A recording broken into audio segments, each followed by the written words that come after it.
लता मंगेशकर आणि आपल्या सर्वांनाच माहिती आहे की शास्त्रीय संगीताची तालीम असणारं किंवा हे गाणं जे आहे ते शास्त्रीय संगीताचा आवाज लावायलाच वेळ लागतो. त्यामुळं हे गाणं हे नेहमीच असं कन्सिडर केलं जातं की बऱ्यापैकी अवघड गाणं आहे.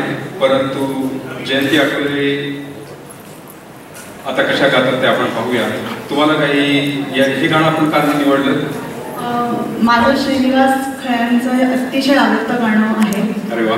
आणि खूपच म्हणजे मला फारच आवडतं म्हणून मी आज प्रयत्न करते गायचा. Wish all the best. जर तुम्ही रेडी असाल तर मग मी हे करतो. सचिन.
शास्त्रीय संगीताची तालीम असल्यामुळं स्वराकडे आणि लयीकडे बघण्याचा दृष्टिकोन गायकाचा बदलतो का? हो, नक्कीच. तर आणि परीक्षक हे गुण सगळे एकत्रित करून शेवटी रिझल्ट्स डिक्लेअर करणार आहेत आणि आपला जो आता टाइम अवेलेबल आहे त्याप्रमाणे प्रत्येक गायकाला 5 मिनिटं दिलेली आहेत आणि त्यानंतर जर एखादा क्वेश्चन्स परीक्षकांना विचारावा वाटला किंवा कमेंट्स करावे वाटलं तर त्या करतील, अदरवाईज तर ते करतील. अदरवाईज आपण कार्यक्रमाच्या अंती रिझल्ट्स डिक्लेअर करणार आहोत. धन्यवाद. थँक्यू. आणि अजून एक